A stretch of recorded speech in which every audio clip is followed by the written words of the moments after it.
I'm 95 years old. So with that span of time, you can just imagine that I remember President Aguinaldo all the way to President Duterte. And that's my advantage over most people in this land today, because I have seen history from the time of the Americans all the way to now. History was totally distorted to favor one group. And it is unfortunately continuing. That is why exercises such as these are important. Little by little, the truth will come out. Well, I'm glad that you have asked me to join this conversation so that at least we can somehow correct the distortions of history. I am very grateful to you. And I'm willing to challenge anybody here in this country to debate with me about the events. We put this together really because of the mail that I have been receiving in my social media. And the millennials have a different approach, it seems, to the events of history, the history of your lifetime, for that matter. And the millennials seem to want to know what it is behind the decisions that my father and the members of his government made in the time of the Marcos administrations. And so we thought the best, most authoritative person that we could find would be you, as you were not only in the middle of the action, as it were, but you were part of the decision-making process of many of the important events that occurred. During the first 3 years of martial law, you can open your window, leave your house, nobody will touch it. That's how peaceful the country was. So it wasn't the typical country under military rule where you had tanks in the streets and you had soldiers pulling people out of their homes. Of course, in the beginning we had curfew. Yes, we had. Yes, I remember that. We had to give grant passes. So, Tito, the account you're giving as to the approach, the build-up towards the declaration of martial law and the actual implementation of it and the enforcement of the military rule is very different from what we are hearing. And for you, Tito, for example, I mean, I hear it too, but of course, it's a different. You come from a different perspective. What is the biggest fallacy that the young people now are being fed about the reasons behind and the actual events of martial law? They claim that we killed a lot of people, and that's why when I was interviewed by someone some time ago, I challenged her. Name me one that we executed, what we killed other than Lim Seng. What was the accusation? Was that the summarily executed? That we had 70,000 persons arrested, which was not true.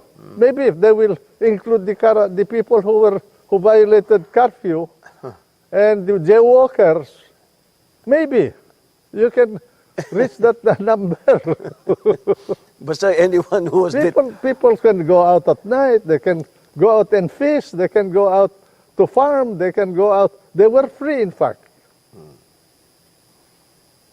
Of course, if you are a member of the rebel group or a warlord or who violated a criminal law, you have to be arrested, whether you have martial law or not.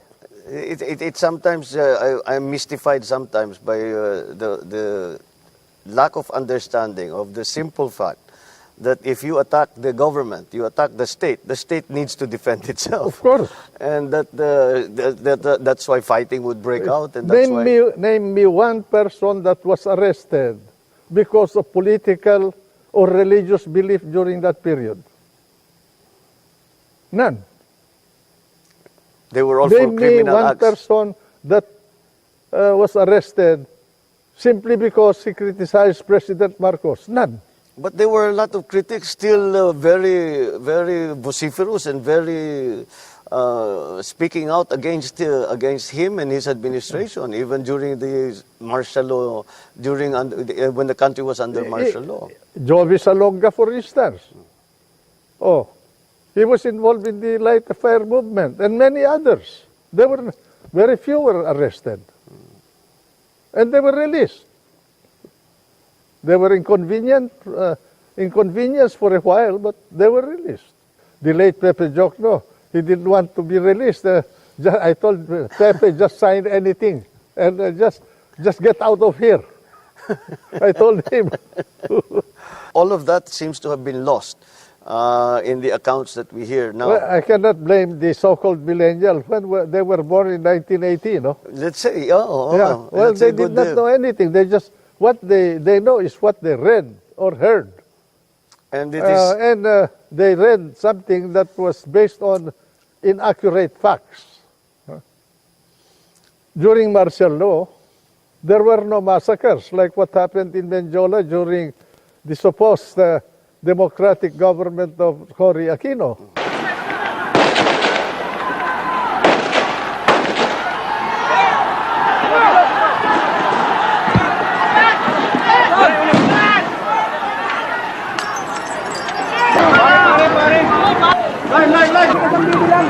maybe you could explain to these young people the approach that you took to governance. Kasi Tito, I remember when I was young, I would listen to my father's speeches and lagi kong naririnig the phrase nation building. And I have not heard that phrase since 1986, and it does not seem to be the priority or the guiding principle in governance anymore. You mentioned about nation building, which was a battle cry of the Marcos government. That's right, Tito. That was all included in the national plan that was prepared by the brain trust of your dad. And that covers infrastructure, agriculture, energy, and education. And that's why when we started with agriculture, he established irrigation canals, especially in the north and in many parts of the country. And then he went into electrification. The national electrification that we have started with your father. He started the geothermal sources of energy in the country today, which is helping the economy. And then later on, as a part of his national plan, education of the people. And that's why he created the system of state universities that expanded the educational system in the country and made education cheaper for the people. And so many others. He introduced land reform. That's why he was very conscious of the sale of Hacienda Luisita during the Garcia administration. This was a part of his land reform program. Proposed the establishment of a nuclear plant, which was derailed by Cory Aquino because of their anger and revenge against the Marcos administration. Dito you mentioned the lobbying of the big landowners, the hacienda owners, and for the exemptions from the land reform. But that I think the term that around that time was we were beginning to hear my father speaking out against the group of oligarchs. Correct. That were controlling many segments of the economy. Correct. And were not helping or supporting the national program. Oligarchies existed during the time of your dad and even before that. And even now, they are still around. They control the economy, they control the agriculture because they own the haciendas, they control the communication, they want to control even government. If you will remember, you have to talk to interest groups to be able to run for public office in those days. Controlled Meralco, they controlled the media, they controlled the newspapers and the radio, many facets of the industry. The industrialization of the country was controlled by the so-called oligarchs of the land. So this is one of the elements that pushed the government towards the declaration of martial law in 72. Apart from the fact that indeed there was a need of it, because what was the social condition of the land at this point. We were dealing with separatism in Mindanao. We were dealing with a very strong communist party. We were dealing with the onset of drugs menace in the country. We were dealing with landlords, political warlords over the land, and the high criminality in the land. And what was our instrument of power at that point? We had only less than 50,000 in the armed services. That included the constabulary, the army, the Air Force, the Navy, and the Coast Guard.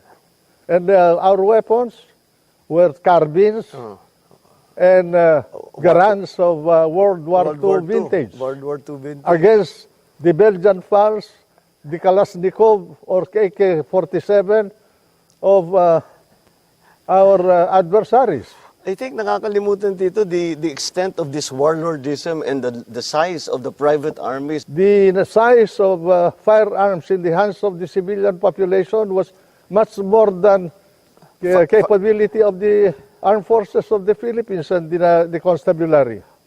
When martial law was declared, there was an amnesty. we harvested about 600,000 guns all over the country of all kinds. As opposed to our 50,000... Less than 50,000 to be exact. I think we had only about 48,000. Uniformed services. Yeah. So that people do not realize the extent of the warlordism, because I don't think we have the modern equivalent. Apart from these factors that I told you, their political organization, especially the political organization of the Communist Party of the Philippines, was extensive. They have a united front that was very strong. Until now, that united front is operating through the NDF. Oh, they covered labor, the universities, academe, farmers, fishermen, women, teachers, all over. They infiltrated even the church. And we did not only have the armed elements of the Communist Party and the separatists, we have the Christian Liberation Army. Even the church was involved. So in that time, the government assessed that the largest security problem was the communist insurgency. Correct. And that is that the martial law was really a response to that Correct. One of the reasons why President Marcos finally declared martial law, very few people will remember this now, was because there was already a working coalition between the Liberal Party and the New People's Army, the new Communist Party of the Philippines, headed by Sison at this point. And President Marcos realized that the country was too fragile, with a very limited military capability to contain the problem. But this is something new.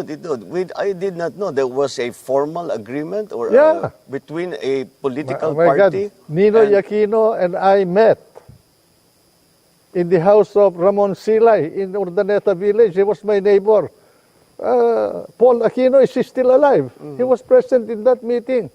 He was the one who reported to me that he had a meeting with the leadership of the Communist Party and they were discussing a coalition government. But this was together with the Liberal Party at the time? He was a member of the Liberal Party. But the Liberal Party hierarchy was part of this arrangement? Or? When President Marcos finally confronted them with information, they refused to talk to President Marcos.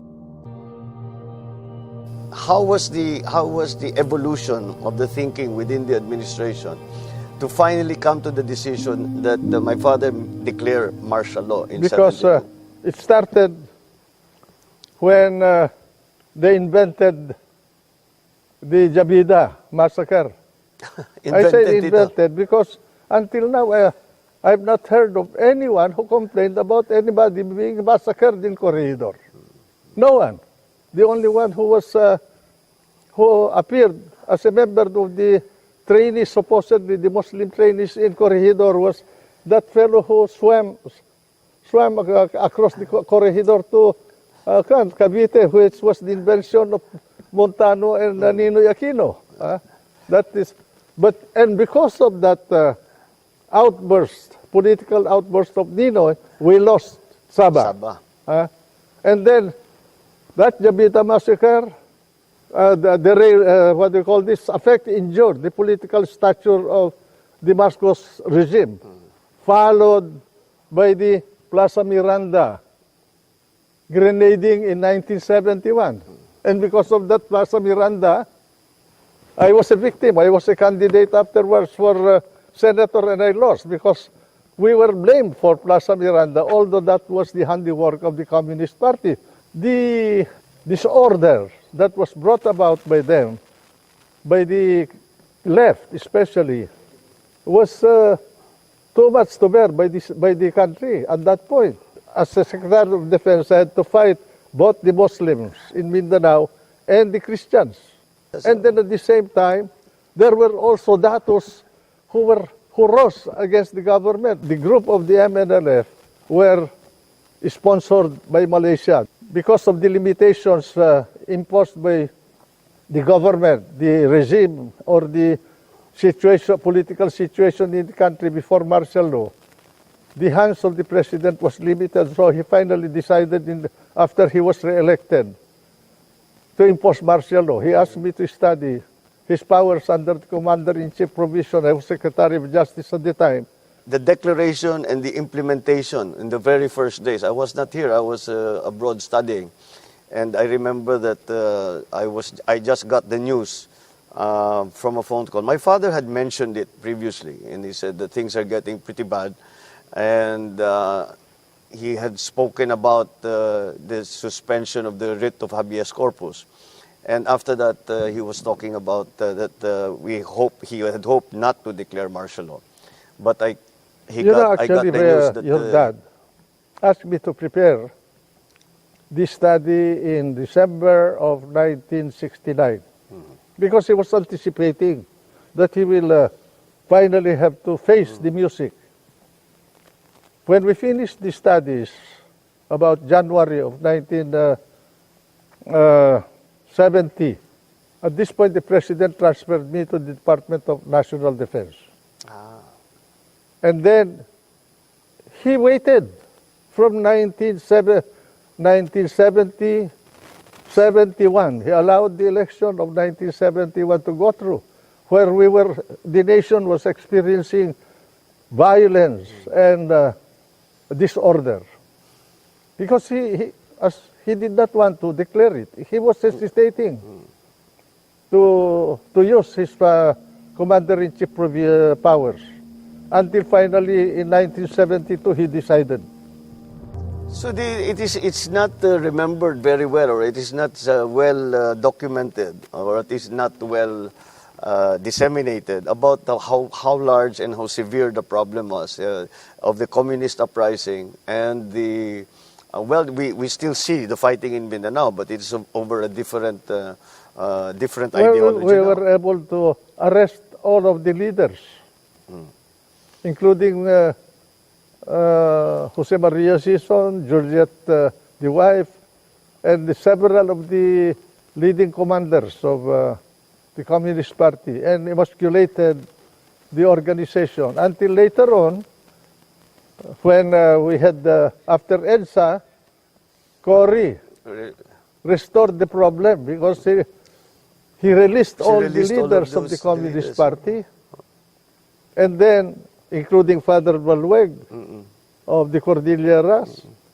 and then brought back Miswari from Saudi, exile to revive the MNL problem.